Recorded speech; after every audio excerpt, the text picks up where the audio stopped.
الحمد لله رب العالمين نحمده ونستعينه ونؤمن به ونتوكل عليه ونعوذ بالله من شرور أنفسنا ومن سيئات أعمالنا من يهده الله فلا مضل له ومن يضلل فلن تجد له وليا مرشدا اللهم صل على محمد وعلى آل محمد كما صليت على إبراهيم وعلى آل إبراهيم إنك حميد مجيد اللهم بارك على محمد وعلى آل محمد كما باركت على إبراهيم وعلى آل إبراهيم إنك حميد مجيد أما بعد فإن خير الحديث كتاب الله وخير الهدي هدي محمد صلى الله عليه وسلم وشر الأمور محدثاتها وكل محدثة بدعة وكل بدعة ضلالة وكل ضلالة في النار يا أيها الذين آمنوا اتقوا الله حق تقاته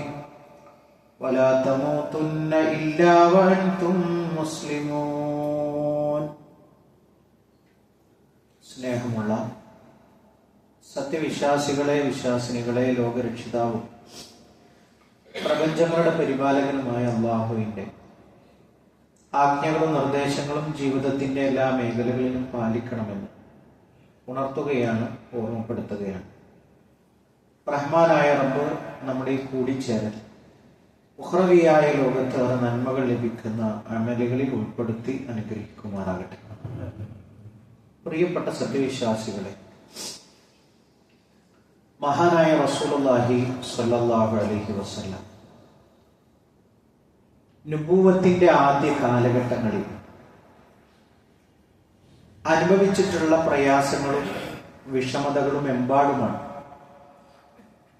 അതിൽ പ്രധാനപ്പെട്ട ഒരു ഭാഗമാണ് ഇന്ന് ഇൻഷാ അല്ലാഹ് നിങ്ങളുടെ മുമ്പാകെ സംസാരിക്കുന്നത്. അല്ലാഹു സുബ്ഹാനഹു വ തആല അവന്റെ ദീൻ യഥാവിധി കേൾക്കുകയും അത് പഠിക്കുകയും ജീവിതത്തിൽ പുലർത്തുകയും ചെയ്യുന്ന മുഅ്മിനീങ്ങളിൽ നമ്മളെല്ലാവരെയും ഉൾപ്പെടുത്തി അനുഗ്രഹിക്കുമാറാകട്ടെ. വിശുദ്ധ ഖുർആൻ പ്രവാചകൻ സല്ലല്ലാഹു അലൈഹി വസല്ലമയെ അഭിസംബോധന ചെയ്തുകൊണ്ട് പറയുകയാണ്, അലം യജിദ്ക യതീമൻ ഫആവ. ഓ പ്രവാചക, അങ്ങേ ഒരു യതീമായി കണ്ടെത്തി, അങ്ങനെ ഫആവ നിനക്ക് അഭയം നൽകുകയും ചെയ്തു. അപ്പൊ ഇതിന്റെ വിശദീകരണം നമ്മൾ പരിശോധിക്കുമ്പോൾ നമുക്ക് എല്ലാവർക്കും കാണാൻ കഴിയുന്ന കാര്യം, പ്രവാചകൻ സല്ലല്ലാഹു അലൈഹി വസല്ലമ അനാഥനായിട്ടാണ് വളർന്നത്. ജനിക്കുന്നതിന് മുമ്പ് തന്നെ ഉപ്പ മരണപ്പെട്ടു. അതേപോലെ തന്നെ ബാല്യത്തിലായിരിക്കെ പ്രവാചകൻ സല്ലല്ലാഹു അലൈഹി വസല്ലമയുടെ ഉമ്മയും മരണപ്പെട്ടു. എന്നിരുന്നാൽ പോലും പ്രവാചകൻ സല്ലല്ലാഹു അലൈഹി വസല്ലമയുടെ പിന്നീടുള്ള സംരക്ഷണം ഏറ്റെടുത്തത് അബൂ താലിബാണ്. മൂത്താപ്പയായിട്ടുള്ള അബൂ താലിബാണ് സംരക്ഷണം ഏറ്റെടുത്തത്. അപ്പൊ സാധാരണഗതിയിൽ നമ്മുടെയൊക്കെ നാടുകളിൽ സംഭവിക്കാറുള്ളത് പോലെ ഒരു അന്യം നിന്നു പോകുന്ന ഒരു ബാല്യമായിരുന്നില്ല. മറ്റൊരാളുടെ വീട്ടിലും സംരക്ഷണയിലും കഴിഞ്ഞുകൂടുമ്പോൾ അയാളുടെ മക്കൾക്ക് ഒരു പ്ലേറ്റും അനാഥനായ കുട്ടിക്ക് മറ്റൊരു പ്ലേറ്റും അങ്ങനെയല്ല ഉണ്ടായിരുന്നത്. അബൂ താലിബ് പ്രവാചകൻ സല്ലല്ലാഹു അലൈഹി വസല്ലമയെ സ്വന്തം മക്കളെ പോലെ, അതല്ലെങ്കിൽ മക്കളെക്കാളേറെ പ്രവാചകൻ സല്ലല്ലാഹു അലൈഹി വസല്ലമയെ ഇഷ്ടപ്പെട്ടു. പ്രവാചകൻ സല്ലല്ലാഹു അലൈഹി വസല്ലമക്കും തിരിച്ചും അങ്ങനെ തന്നെയായിരുന്നു.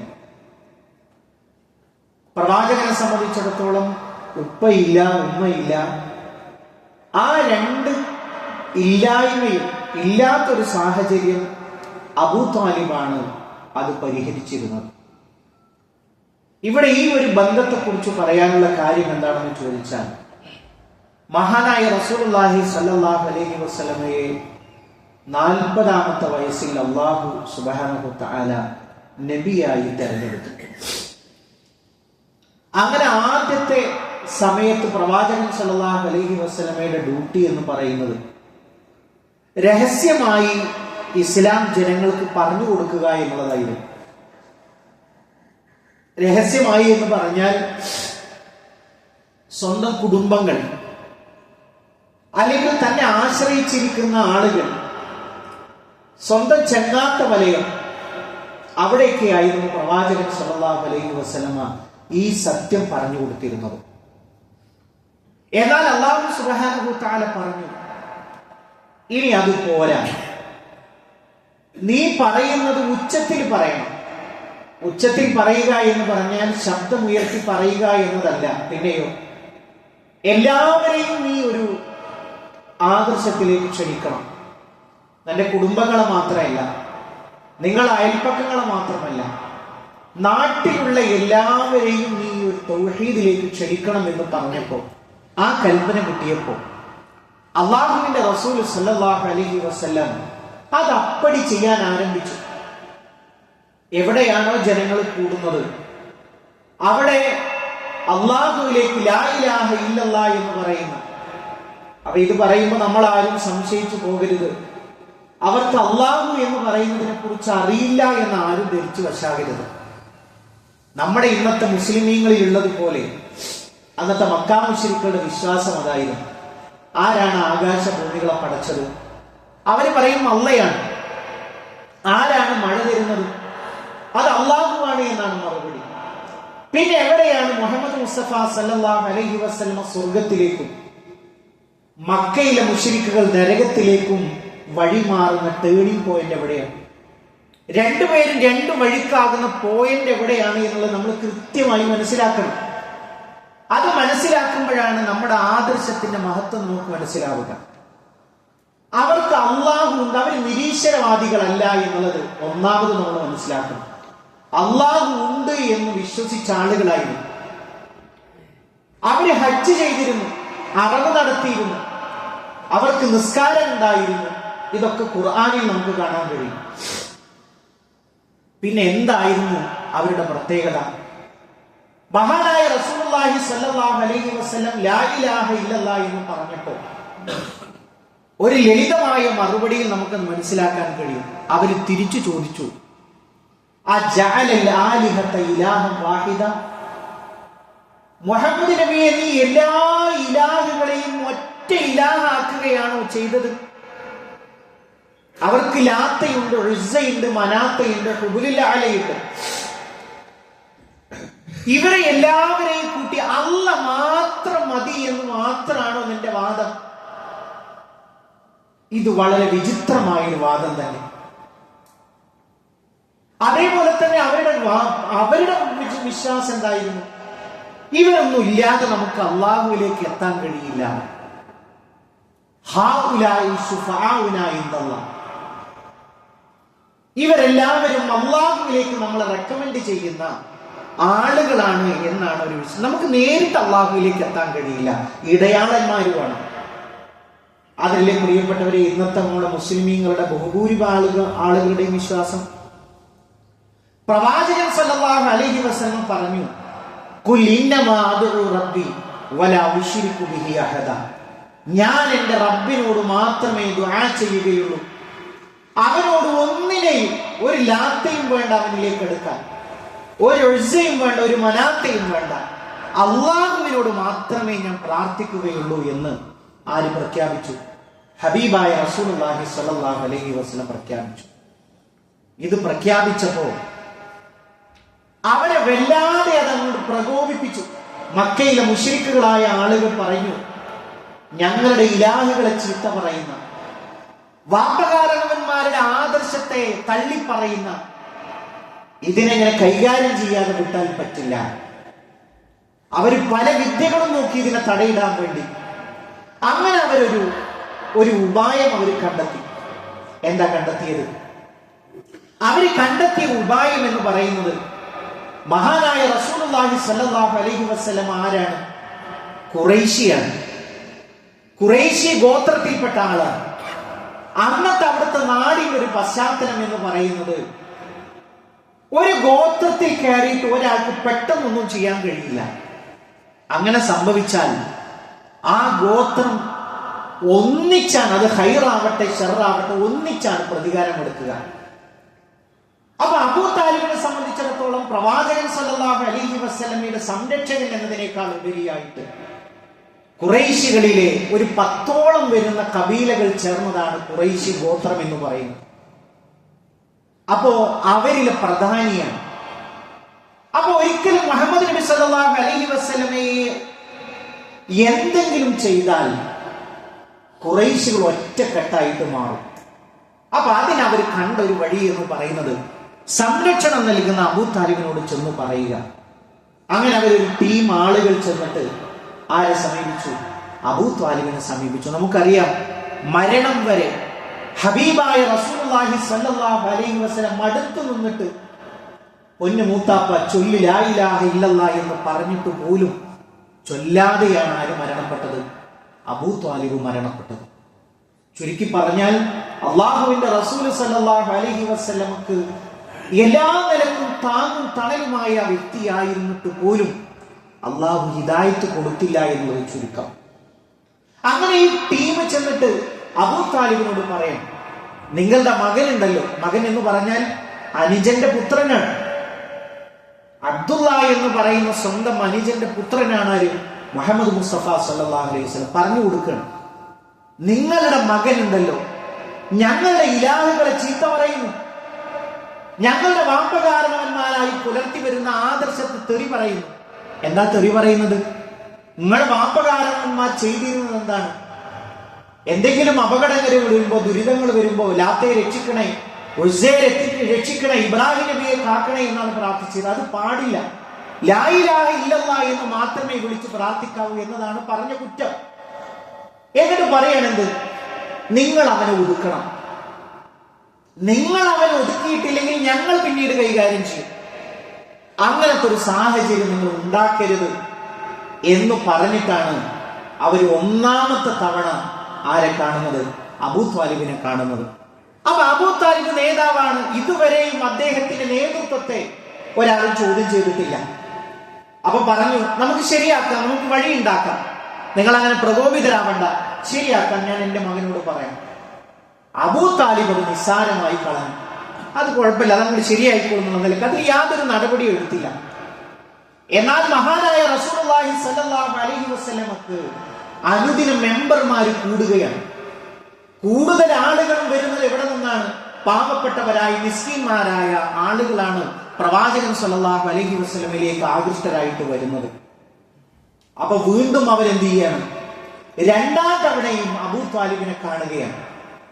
കണ്ടിട്ട് പറയുകയാണെന്ത്? ഞങ്ങൾ ഒരു തവണ വന്നിരുന്നു, വന്നപ്പോ നിങ്ങൾ പറഞ്ഞു ഞാൻ ശരിയാക്കി തരാം എന്ന് പറഞ്ഞു, പക്ഷെ ഇതുവരെയും ഒരു മാറ്റമില്ലാതെ ഞങ്ങളുടെ ഇലാഹുകളെ തെറി പറയുന്നു, വാപ്പകാരണവന്മാരുടെ ആദർശത്തെ തള്ളി പറയുന്നു. ഞങ്ങൾക്കത് സഹിക്കാൻ കഴിയില്ല.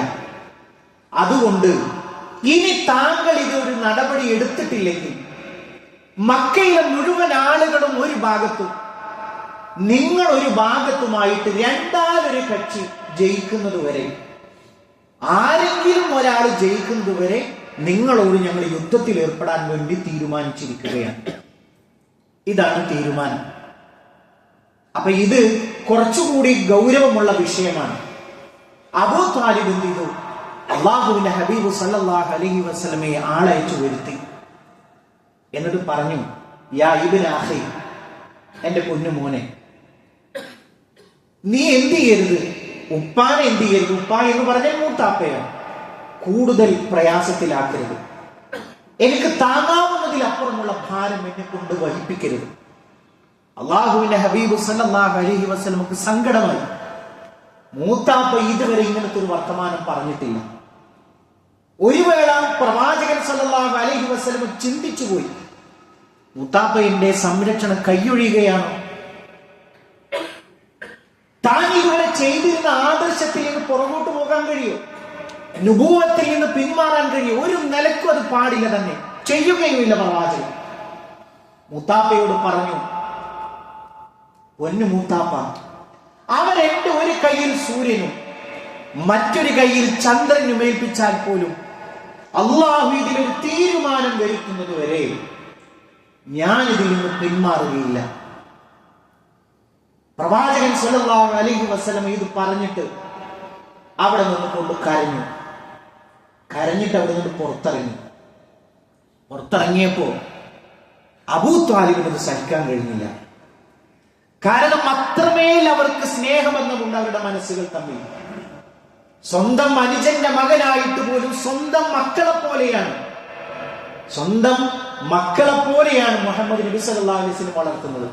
അപ്പൊ സഹിക്കാൻ കഴിഞ്ഞില്ല. തിരിച്ചു വിളിച്ചിട്ട് പറഞ്ഞു, അടുത്ത് വിളിച്ചു കൂട്ടിയിട്ട് പറഞ്ഞു, നീ മകനെ എന്താണോ നിനക്ക് തോന്നുന്നത് അത് നീ പറഞ്ഞു. നിന്നെ ഞാൻ ഒരാൾക്കും ഞാൻ ഏൽപ്പിച്ചു കൊടുക്കുകയില്ല എന്ന് പറഞ്ഞുകൊണ്ട് മുഹമ്മദ് നബി കരീം സല്ലല്ലാഹു അലൈഹി വസല്ലം തിരിച്ചയച്ചു. ദഅവത്ത് വീണ്ടും അതിശക്തമായ രൂപത്തിലേക്ക് മുന്നേറുകയാണ്. ആ മുന്നേറുന്ന സമയത്ത് പിന്നീടും അവർക്ക് ഇരിക്കപ്പുറതിയില്ലാതെ വരികയാണ്. കാരണം ആളുകൾ ഒന്നടങ്കം, കുട്ടികൾ, സ്ത്രീകൾ, വൃദ്ധരായ ആളുകൾ വിശുദ്ധ ഖുർആനിന്റെ പാരായണം കേൾക്കാൻ പാത്തും പതുങ്ങിയും അവർ ചെല്ലുകയാണ്. മുഹമ്മദ് നബി സല്ലല്ലാഹു അലൈഹി വസല്ലമയുടെ വാചകത്തിൽ അവർക്ക് ആകൃഷ്ടരാവുകയാണ്. ഈ നിലക്ക് പോയാൽ തങ്ങൾക്കൊന്നും മക്കയിൽ ഒരു സ്ഥാനം ഉണ്ടാവില്ല എന്നറിഞ്ഞപ്പോ അവര് 3-ാം തവണയും അബൂ ത്വാലിബിനെ സമീപിക്കുകയാണ്. അപ്പോ 3-ാം തവണ സമീപിക്കുന്ന സമയത്ത് ഉമാറത്ത് ബിൻ വലീദ് ബിൻ മുഗീറ എന്ന് പറയുന്ന അതികോമളനായ സുന്ദരനായ ഒരു ചെറുപ്പക്കാരനെ കൂട്ടിയിട്ടാണ് അബൂ ത്വാലിബിനെ കാണാൻ വേണ്ടി പോകുന്നത്. ഞങ്ങൾ ഒരു തവണ വന്നു, അതിൽ കാര്യം ഉണ്ടായില്ല. 2-ാം തവണയും വന്നു, അതിൽ കാര്യം ഉണ്ടായില്ല. 3-ാം തവണ ഞങ്ങൾ ഒരു ഓപ്ഷൻ നിങ്ങളുടെ മുമ്പിൽ വെക്കുകയാണ്. അതെന്താണ്?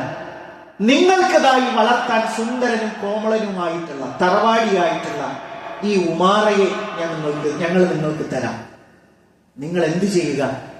നിങ്ങളുടെ മകനെ ഞങ്ങൾക്ക് ഏൽപ്പിച്ചു തരിക. അപ്പൊ പകരത്തിന് പകരമുള്ള ഒരു ഓപ്ഷൻ വെച്ചു. ഉടനെ ക്രുദ്ധനായി ദേഷ്യത്തോടു കൂടി അബൂ ത്വാലിബ് ചോദിച്ചൊരു ചോദ്യം നമ്മളെല്ലാവരും പഠിച്ചിട്ടുണ്ടാകും. നിങ്ങളുടെ മകനെ ഞാൻ വളർത്തുകയും എന്റെ മകനെ നിങ്ങൾക്ക് കൊല്ലാൻ തരികയും ചെയ്യണമെന്നാണോ നിങ്ങൾ പറയുന്നത്? ഒരിക്കലും അത് നടപ്പില്ല തന്നെ എന്ന് അതിശക്തമായ രൂപത്തിൽ അബൂ ത്വാലിബ് പ്രതികരിക്കുന്ന ഒരു രംഗം ചരിത്രത്തിൽ നമുക്ക് കാണാൻ കഴിയും. പ്രിയപ്പെട്ടവരെ, ഇത് നൽകുന്ന ഒരുപാട് ഗുണപാഠങ്ങളുണ്ട്. അള്ളാഹുവിന്റെ വഹദാനിയത്തിനെ സ്നേഹിച്ചു തുടങ്ങിയാൽ ശത്രുക്കളുടെ കൈകളിലൂടെ പോലും അള്ളാഹു നമുക്ക് വിജയം തരും എന്നുള്ളതാണ്. ഞാൻ നേരത്തെ നിങ്ങളോട് ആവർത്തിച്ചു പറഞ്ഞല്ലോ, അബൂ ത്വാലിബ് മരിക്കുന്ന വേളയിൽ ഹബീബായ റസൂലുള്ളാഹി സ്വല്ലല്ലാഹു അലൈഹി വസല്ലം അടുത്തിരുന്നിട്ട് പറഞ്ഞു, ചൊല്ലു മൂത്താപ്പ ലാ ഇലാഹ ഇല്ലല്ലാഹ്, എന്റെ റബ്ബിനോട് എനിക്ക് വാദപ്രതിവാദം നടത്താമല്ലോ. എന്റെ മൂത്താപ്പ ലാ ഇലാഹ ഇല്ലല്ലാഹ് ചൊല്ലിയിട്ടാണ് മരിച്ചത്. ചൊല്ലിയില്ല. പക്ഷേ താങ്ങും തണലുമായി ആ ഒരു വർഷം ചരിത്രത്തിൽ അബൂ താലിബ് മരണപ്പെട്ട അതേ വർഷമാണ് ഖദീജ റളിയല്ലാഹു അൻഹ മരണപ്പെടുന്നത്.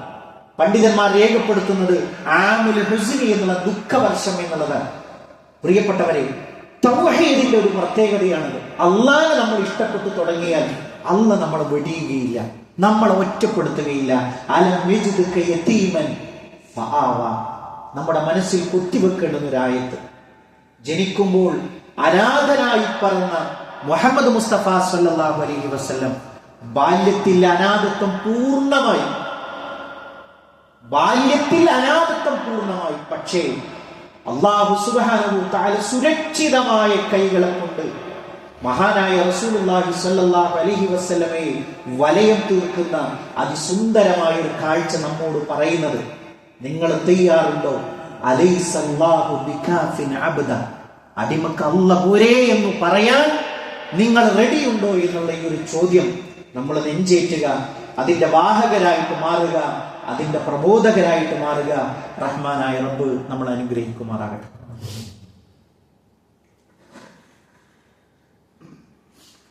അൽഹംദുലില്ലാഹി റബ്ബിൽ ആലമീൻ വസ്സലാത്തു വസ്സലാമു അലാ റസൂലിൽ അമീൻ. വഅലാ ആലിഹി വസഹ്ബിഹി അജ്മഈൻ. അമ്മാ ബഅദ്. സ്നേഹമുള്ള സത്യവിശ്വാസികളെ, വിശ്വാസിനികളെ, ഒരിക്കൽ കൂടി അള്ളാഹുവിന്റെ ആജ്ഞാ നിർദ്ദേശങ്ങൾ ജീവിതത്തിന്റെ എല്ലാ മേഖലകളിലും പാലിക്കണമെന്ന് ഉണർത്തുകയാണ്, ഓർമ്മപ്പെടുത്തുകയാണ്.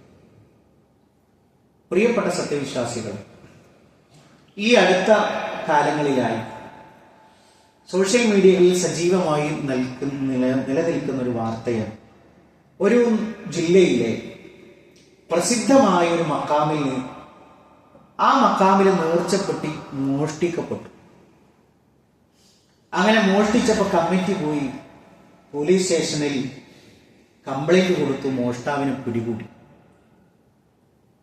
അപ്പൊ ഇവിടെ ഒരു ഉയർത്തിവിട്ട ഒരു ചോദ്യം, അതിന്റെ ഒരു ഉത്തരവ് നമ്മൾ മനസ്സിലാക്കണം. ഇസ്ലാമിൽ ഒരു അടിസ്ഥാനമായിട്ടുള്ള ഒരു വിശ്വാസമുണ്ട്. വല്ലാഹുൽ ഗനിയ്യു വഅൻതുമുൽ ഫുഖറാ. കൂട്ടരെ, നിങ്ങളൊക്കെ ദരിദ്രന്മാരാണ്. അങ്ങനെ പറഞ്ഞാൽ പരസ്പരം ആശ്രയിക്കേണ്ടവരാണ്. എല്ലാവർക്കും എല്ലാതും അല്ലാഹു നൽകിയിട്ടില്ല. എല്ലാവർക്കും ഓരോരോ കുറവുകളുണ്ട്. നമ്മൾ തമ്മിൽ ചേരുമ്പോഴാണ് നമുക്ക് പൂർണ്ണത കിട്ടുന്നത്. എന്നാൽ അല്ലാഹുവിനെ സംബന്ധിച്ചിടത്തോളം വല്ലാഹുൽ ഗനിയ്യു, അള്ളയാണ് എല്ലാത്തിനും പൂർണ്ണത ഉള്ളവൻ. ഒരാളെയും ആശ്രയിക്കാത്തവൻ അത് അല്ലാഹു മാത്രമാണ്. ഇനിയോ സൂറത്തു ഹജ്ജിലെ 74-ാമത്തെ ആയത്തിൽ അള്ളാഹ് പറയുന്നുണ്ട്, യാ അയ്യുഹന്നാസ്, ഓ മനുഷ്യരെ, ളുരിബ മസലുൻ, ഞാൻ നിങ്ങൾക്കൊരു ഉദാഹരണം പറഞ്ഞു തരാം. ഫസ്തമിഉ ലഹ്, നിങ്ങളത് ശ്രദ്ധിച്ച് കേൾക്കുക. അള്ളാഹ് പറയും, വിശ്വാസികളെ വിളിച്ചിട്ടല്ല, മനുഷ്യരെ വിളിച്ചിട്ടാ പറയുന്നത്. ഇന്നല്ലദീന തദ്ഊന മിൻ ദൂനിഹി, അല്ലാഹുവിന് പുറമെ നിങ്ങൾ ദുആ ചെയ്യുന്നവരുണ്ടല്ലോ, ലയഖ്ലുഖു ദുബാബ, ഒരു ഈച്ചയെ പോലും അവർക്ക് പടക്കാൻ കഴിയില്ല. കുട്ടികളെ കിട്ടാൻ, യാത്ര സഫലമാകാൻ, ഭാവി ജീവിതം നന്നായി തീരാൻ, രോഗം മാറാൻ, എന്തെല്ലാം ജാതി പ്രയാസങ്ങൾ നീക്കിക്കിട്ടാൻ വേണ്ടിയിട്ടാണ് മക്ബറകളിലേക്കും ജാലങ്ങളിലേക്കും അതിന്റെ ആളുകൾ സന്ദർശനം നടത്തുന്നത്. അല്ലാഹ് പറയും, ഒരു ഈച്ചയെ പോലും, ഒരു പ്രാണിയെ പോലും അവർക്ക് സൃഷ്ടിക്കാൻ കഴിയില്ല. വലവിജിത്തമഊല, അവർ അതിനു വേണ്ടി സംഘടിച്ചാൽ പോലും. ആ ഈച്ച അവരിൽ നിന്ന് എന്തെങ്കിലും തട്ടിയെടുത്തു കഴിഞ്ഞാൽ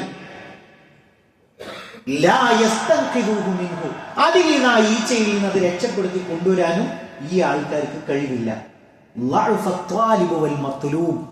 അപേക്ഷിക്കുന്നവനും അപേക്ഷിക്കപ്പെടുന്നവനും എത്രമാത്രം ബലഹീനർ എന്ന് വിശുദ്ധ ഖുർആൻ പറയുന്നു.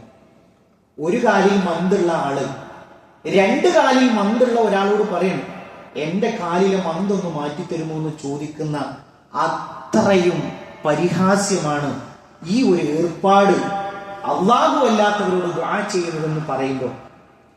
അതിൽ നിന്ന് ഒരാൾ ആ ഭണ്ഡാരം കുത്തി തുറന്നു പോയി, അതിൽ സ്ഥാപിച്ച കട്ടിളയുടെ സ്വർണ്ണം ഊരിക്കൊണ്ടുപോയി. അതാരറിയുന്നു? അതിൽ കിടക്കുന്ന ആൾ അറിയില്ല എന്നുള്ളത് കൃത്യമായി അല്ലാഹു നമ്മളെ പഠിപ്പിക്കുമ്പോൾ നിലനിൽക്കുവാണല്ലോ. അവർ ചോദിക്കണം, അപ്പൊ പള്ളിയിലെ ഭണ്ഡാരങ്ങൾ മോഷണം പോകാറില്ലേ? പള്ളിയിൽ മോഷണങ്ങൾ നടക്കാറില്ലേ? ഇതാണ് പറഞ്ഞത്, ദീനിനെ കുറിച്ചൊരു മിനിമം അറിവില്ല എന്ന് പറഞ്ഞത്. ഞാൻ നേരത്തെ പറഞ്ഞല്ലോ, അല്ലാഹു ആരാണ് പ്രിയപ്പെട്ടവരെ? ആരുടെയും ആശ്രയം വേണ്ടാത്തവനാണ്. നമ്മുടെ വിരൽത്തുമ്പുകളെ ശരിപ്പെടുത്തിയവനാണ്. ഇതിന് കോപ്പി ഉണ്ടാക്കാൻ കഴിയും? ഇതല്ലേ ഓരോരുത്തരുടെയും വ്യക്തിവിവരം ശേഖരിക്കുന്ന ഏറ്റവും നിർണായകമായ രേഖ? ഇതല്ലേ? എത്ര ആളുകൾ മരണപ്പെട്ടു പോയി, എത്ര ആളുകൾ ഇനി ജീവിച്ചിരിക്കുന്നു, ജീവിക്കാനിരിക്കുന്നു. ഒരാളുടെയും കോപ്പി ഇല്ലാത്ത വിധം അതിസൂക്ഷ്മമായ രേഖകൾ ഒരുക്കിയവനോട് ചോദിക്കണം, നിങ്ങൾ അല്ലാഹ് എവിടെ പോയി? നിങ്ങൾ അല്ലാഹ്ക്ക് അതൊന്നും സംരക്ഷിക്കാൻ കഴിയില്ലേ? അതിനാണ് പ്രിയപ്പെട്ടവരെ അല്ലാഹു ഒരു മഹ്ശർ, ആ ലോകം ഒരുക്കിയിട്ടുള്ളത്. ചിലത് അല്ലാഹു ഇവിടെ തന്നെ അവൻ പൂർത്തിയാക്കി തരും. ചിലതോ അല്ലാഹു സുബ്ഹാനഹു തആല എടുത്തു വെച്ചിരിക്കുന്നു. ഒരു ആയത്തിൽ പറഞ്ഞില്ലേ, നിങ്ങൾ ചെയ്തതിന് പ്രകാരമായി അല്ലാഹു നടപടി എടുക്കുകയാണെങ്കിൽ ഒരാൾ പോലും, ഈ ഭൂമിക്ക് മുകളിൽ ഒരാൾ പോലും അവശേഷിക്കുമായിരുന്നില്ല എന്ന് പറയുന്നതിന് പൊരുളെന്താ? അല്ലാഹു ഒരു കാലത്തേക്ക് അത് മാറ്റി വെച്ചിരിക്കുകയാണ്.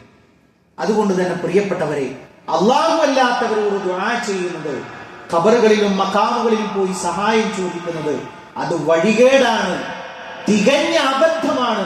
അള്ളാഹു ഒരിക്കലും പൊറുക്കാത്ത, സ്വർഗം ഹറാമാക്കുന്ന വിഷയമാണ് എന്ന് നമ്മൾ മനസ്സിലാക്കണം പ്രിയപ്പെട്ടവരെ. അതാണ് ജീവിതത്തിലെ ഏറ്റവും വലിയ ഖുസ്റാൻ, നഷ്ടം എന്നുള്ളത് നമ്മൾ മനസ്സിലാക്കുക. സർവ്വ പ്രവാചകന്മാരെയും അയച്ച് അള്ളാഹു ഈ ഉമ്മത്തിന് താക്കീത് ചെയ്ത വിഷയം അതാണ് എന്ന് നമ്മൾ മനസ്സിലാക്കുക. റഹ്മാനായ റബ്ബ് നമ്മൾ അനുഗ്രഹിക്കുമാറാകട്ടെ. അല്ലാഹുമ്മ ഗ്ഫിർ ലിൽ മുഅ്മിനീന വൽ മുഅ്മിനാത്ത് വൽ മുസ്ലിമീന വൽ മുസ്ലിമാത്ത് അൽ അഹ്യാഇ മിൻഹും വൽ അംവാത്ത് ഇന്നക മുജീബുദ് ദഅവാതി യാ ഖാദിയൽ ഹജാത്ത്. അല്ലാഹുമ്മ അജിർനാ മിനൻ നാർ, അല്ലാഹുമ്മ അജിർനാ മിനൻ നാർ. അല്ലാഹുമ്മ റബ്ബനാ تقبل منا إنك أنت السميع العليم وتب علينا إنك أنت التواب الرحيم. آمين آمين برحمتك يا أرحم الراحمين. اللهم صل على محمد.